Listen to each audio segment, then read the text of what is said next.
جو روزہ عبادت بن جائے وہ نجات دلا سکتا. ایک تو روزے کی عادت ہے اور ایک تو روزہ عبادت ہے. روزہ عادت اور عبادت میں فرق کیا ہے؟ عادت یہ سب نے رکھا ہم بھی رکھ لیں، یہ عادت ہے. نہ رکھیں گے تو کیا جواب دیں گے، یہ عادت ہے. نہ رکھیں گے تو لوگ تانا دیں گے، عادت ہے.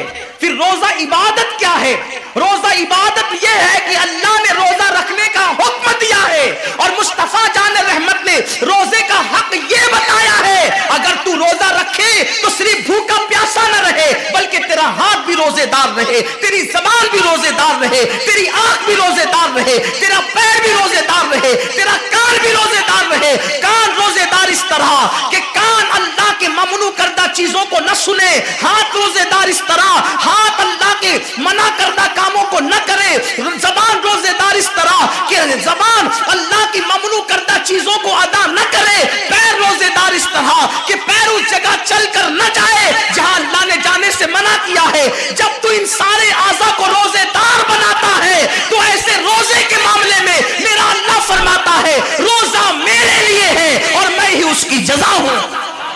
ہر عمل کی جزا جنت ہے، روزے کی جزا خدا کی ذات ہے. اسی لیے آقا فرماتے ہیں روزے دار کو دو خوشی ہے، ایک تو افطار کے وقت، دوسرا لقائے رحمان کے وقت، خدا کی زیارت کے وقت. صحابہ نے پوچھا آقا ہم اللہ کی زیارت کیسے کریں گے؟ آقا فرماتے ہیں جیسے تم آسمان پہ چاند دیکھتے ہو بلا تمثیل اسی طرح تم خدا کی زیارت کیا کرو گے. یہ روزے داروں کی شان ہے. آج کے روزے کیا ہے؟ جس میں جھگڑا، جس میں غیبت، جس میں چگلی، جس میں فساد. روزے کو عادت مت بناؤ، روزے کو عبادت بناؤ. احساس مٹ گیا، عبادتوں کا احساس مٹ گیا، گناہوں کا احساس ختم ہو گیا. جب تک کہ لوگوں میں گناہوں کا احساس زندہ تھا وہ عبادت کر کے بھی اللہ سے ڈرتے تھے، وہ عبادت کر کے بھی رب کی بارگاہ میں آنسو بہاتے تھے کہ مولا میں تو حق ادا نہ کر سکا. لیکن آج احساس نہیں ہے، اس لیے لوگ ہنستے ہنستے افطار کرتے ہیں. حالانکہ صحابہ کا معمول تھا جب افطار کا وقت آتا وہ ہاتھوں کو اٹھا کر کے روتے اور کہتے مولا روزہ تو چلا گیا لیکن روزے کا حق نہ ادا ہو سکا. آنسو بہاتے، ڈرتے. لیکن آج ایسا کچھ بھی نہیں ہے. ہماری ساری نیتیں تو دسترخوان پہ لگی ہوتی ہے افطار کے وقت. آئیے ایک بات نکل آئی، احساس گناہ. کیا ہے احساس گناہ؟ آقا نے فرمایا نا کہ جب رمضان شریف کا حق ضائع کر دو گے تو اللہ تم سے عزت کو چھین لے گا، تم ذلیل و رسوا ہو جاؤ گے. احساس ختم ہے گناہ کا. اسی لیے رمضان شریف میں بھی گناہ کرتے ہیں اور گناہ کر رہے ہیں تو ذلیل ہو رہے ہیں. احساس کسے کہتے ہیں؟ احساس یہ ہے کہ میں نے کیا کیا. چھوٹے سے گناہ کو بڑا سمجھنا میں نے کیا کیا. ایک خاتون بارگاہ رسالت میں آئی اور عرض کیا یا رسول اللہ مجھ سے زنا ہو گیا ہے، میں نے بہت بڑا جرم کر لیا ہے، آپ مجھ پہ حد لگا دیں، حد جاری کر دیں تاکہ میں گناہ سے پاک ہو جاؤں. اللہ کے حبیب نے احساس گناہ دیکھ کر کے فرمایا کہ جا ابھی تیرے پیٹ میں بچہ ہے، تیرے جرم کی سزا تیرے پیٹ کے بچے کو نہیں دی جا سکتی. اگر تجھ پہ حد لگے گی تو وہ بچہ بھی ختم ہو جائے گا. جب بچہ پیدا ہو جائے اس کے بعد آنا. بچہ پیدا ہو گیا تو وہ لے کر کے آئی. آقا فرماتے ہیں تیری جان چلی جائے گی تو اس کی پرورش کون کرے گا، اس کو دودھ کون پلائے گا؟ جا اس کو دودھ پلا اس وقت تک جب تک یہ کھانے نہ لگے. وہ بچے کو 2 سال تک دودھ پلاتی رہی اور جب بارگاہ رسالت میں آئی تو بچے کے ہاتھ میں روٹی کا ٹکڑا دے کر کے آئی. بچہ روٹی کھا رہا تھا.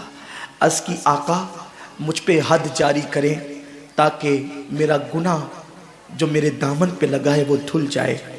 حضور نے 3 مرتبہ اس کو اپنے دروازے سے ٹالا. اگر کوئی دوسرا ہوتا اس کو ڈھیل دی جاتی تو وہ بھاگ جاتا، دوبارہ پلٹ کرنا آتا.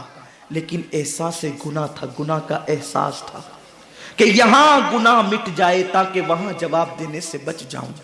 اس خاتون نے 3 مرتبہ حاضری دی، حضور اب میرا بچہ روٹی کھانے لگا ہے، مجھ پہ حد لگا دے تاکہ میں پاک ہو جاؤں. اللہ کے حبیب نے فرمایا اللہ کی بندی جب اللہ نے تیرے جرم پہ پردے ڈال دیے تھے تو تو نے اظہار جرم کیوں کیا؟ اب چونکہ تو جرم کا اظہار کر چکی ہے، اقبال گناہ کر چکی ہے، اب تجھ پہ حد لگائی جائے گی۔ اور اس کو سنگسار کر دیا گیا۔ جب وہ مر چکی اور اس کو دفن کر دیا گیا تو کسی نے کہا کتنی بدبخت تھی وہ عورت جس نے رسول پاک کے دور میں منہ کالا کیا۔ میرے نبی نے فرمایا تو اس کا گناہ دیکھتا ہے، تو اس کا احساس گناہ نہیں دیکھتا۔ اس نے ایسی توبہ کی ہے، اگر اس کی توبہ 70 جہنمیوں پہ تقسیم کی جاتی تو اللہ ان کو بھی جنت عطا فرما دیتا۔ آقا کریم صلی اللہ علیہ وسلم فرماتے ہیں جو رمضان شریف میں گناہ کبیرہ کرتے ہیں، اب گناہ کبیرہ کی بہت بڑی تعریف ہے، اس کو نہیں بیان کروں گا، لیکن جو گناہ کبیرہ بڑا گناہ کرتے ہیں، پہلی بات تو چونکہ میرا مسلک صوفیہ ہے، صوفیہ سے کسی نے پوچھا کہ گناہ بڑا کیا ہے؟ امام غزالی فرماتے ہیں نہ کوئی گناہ چھوٹا ہے نہ کوئی گناہ بڑا ہے، بات تو یہ ہے جس گناہ پر خدا تیری پکڑ کر لے وہی گناہ سب سے بڑا ہے، اور جس نیکی پر خدا تجھے بخش دے وہی نیکی سب سے بڑی ہے۔ کسی گناہ کو چھوٹا سمجھ کے مت کرو، پتہ نہیں وہ کس گناہ پہ ناراض ہو جائے۔ تو اللہ کے حبیب صلی اللہ علیہ وآلہ وسلم فرماتے ہیں جو رمضان شریف میں بڑا گناہ کبیرہ گناہ کرتے ہیں سال بھر تک فرشتے اس پہ لعنت کرتے رہتے ہیں، اور اگر اسی سال اس کو موت آ جائے، اسی سال جس نے ماہ رمضان میں گناہ کبیرہ کیا تھا، اس نے بڑا گناہ کیا تھا، اب بڑے بڑے گناہوں کو گنایا گیا۔ مثال کے طور پر کسی عورت پر غلط نیت سے نظر ڈالنا یہ گناہ کبیرہ ہے، جھوٹی قسم کھانا یہ گناہ کبیرہ ہے، ناپ تول میں کمی کرنا یہ گناہ کبیرہ ہے، کسی کو دیکھ کر اس کا مذاق اڑا کے دل دکھانا یہ گناہ کبیرہ ہے، کسی کی امانت میں خیانت کرنا یہ گناہ کبیرہ ہے، ماں باپ کا دل دکھانا یہ گناہ کبیرہ ہے، کفر کرنا یہ گناہ کبیرہ ہے، بلکہ اکبر الکبائر ہے۔ 70 کی فہرست امام سیوطی نے گنائی ہے، اور پھر 70 کی فہرست گنانے کے بعد فرماتے ہیں 70 پر یعنی 1 2 3 4 والا 70 نہیں، بلکہ اللہ کے حبیب نے یہاں جو 70 فرمایا ہے یہ 70 گنتی والا 70 نہیں ہے، بلکہ کثرت بتانے کے لیے 70 ہے۔ جیسے کہ ہم کہتے ہیں نا میں نے تجھے 50 بار سمجھایا تو نہیں مانا، میں 100 بار تیرے گھر آیا تو نہیں ملا، تو اس کا مطلب یہ نہیں کہ 99 کے بعد ایک جو ملا کر کے آتا ہے وہ 100 نہیں، گنتی کا 100 نہیں، یہاں 100 بتانا کثرت بتانے کے لیے ہے، یہاں 50 کہنا کثرت بتانے کے لیے ہے۔ تو اللہ کے حبیب فرماتے ہیں 70 بڑے گناہ ہیں، یعنی اتنی طویل تعداد میں اتنی کثرت سے ہے بڑے گناہ کہ تم ان کو شمار نہیں کر سکتے، بس اتنا کہ جس گناہ پہ خدا ناراض ہو جائے وہ بڑا گناہ۔ تو جس نے رمضان شریف میں قصدن بڑا گناہ کیا، قصدن، نماز کو چھوڑنا بھی گناہ کبیرہ ہے، نماز کو ترک کرنا بھی گناہ کبیرہ ہے۔ میرے آقا صلی اللہ علیہ وسلم کے دیوانوں، کھیل کود میں وقت کو ضائع کرنا، وقت کا ضیاع، یہ بھی گناہ کبیرہ ہے۔ آقا فرماتے ہیں جس نے رمضان شریف میں گناہ کبیرہ کیا، اس رمضان سے لے کر آنے والے رمضان شریف تک فرشتے اس پہ لعنت کرتے ہیں۔ یہ لعنت کیا ہے؟ لعنت سمجھتے ہیں؟ لعنت کا مطلب یہ ہے جس پہ لعنت پڑی وہ ہمیشہ کے لیے اللہ کی رحمت سے دور ہو گیا۔ انسان کی لعنت کیا ہے؟ انسان کی لعنت، ایک جانور پر حضور علیہ الصلوۃ والتسلیم کسی صحابی کے جانور پر بیٹھے تھے، وہ دھیرے چل رہا تھا، کسی نے کہہ دیا کہ اس پہ لعنت ہو یہ دھیرے چلتا ہے، حضور علیہ السلام نے اس جانور کے نیچے اتر کر فرمایا جس پہ لعنت کر دی گئی میں اس جانور پہ سواری نہیں کر سکتا۔ یہ ایک انسان کی لعنت کا اثر ہے، جس پہ معصوم فرشتے لعنت کرے اس کا انجام کیا ہوگا، وہ بھی 1 2 لعنت نہیں۔ رمضان شریف کو چھوٹا مت سمجھیے، 1 کے 70 پر آپ کی نظر ہے، گناہ نیکیوں کی کثرت پہ آپ کی نظر ہے، گناہوں کی تباہی پہ آپ کی نظر نہیں ہے۔ اللہ کے رسول صلی اللہ علیہ وسلم نے فرمایا جیسے ماہ رمضان شریف میں نیکیوں کا درجہ بڑھ جاتا ہے، ویسے ماہ رمضان شریف میں گناہوں کا بھی معاملہ بڑھ جاتا ہے۔ یعنی اگر رمضان شریف میں تم ایک گناہ کرو گے تو اور دنوں کے اندر جو گناہ کرتے تھے اب اس گناہ سے زیادہ تمہیں عذاب دیا جائے گا، کیونکہ آپ نے ماہ رمضان کی حرمت کو پامال کیا ہے، آپ نے ماہ رمضان شریف کی عزت کو پامال کیا ہے۔ تو سوچو انسان کی لعنت پڑے، یہ حال ہے تو جس پہ فرشتوں کی وہ بھی ایک دو نہیں پورے سال تک فرشتے لعنت کرتے ہیں۔ اور اللہ کے نبی صادق و مصدوق نبی نے فرمایا کہ اگر وہ اسی سال رمضان شریف آنے سے پہلے مر جائے تو اس کے پاس کوئی نیکی نہیں ہوگی جو اس کو جہنم کی آگ سے بچا سکے، اور اس کا ٹھکانہ تو جہنم ہی ہوگا۔ خدا کے لیے اپنے حال پہ رحم کرو، اپنے آپ کو جہنم کا ایندھن مت بناؤ۔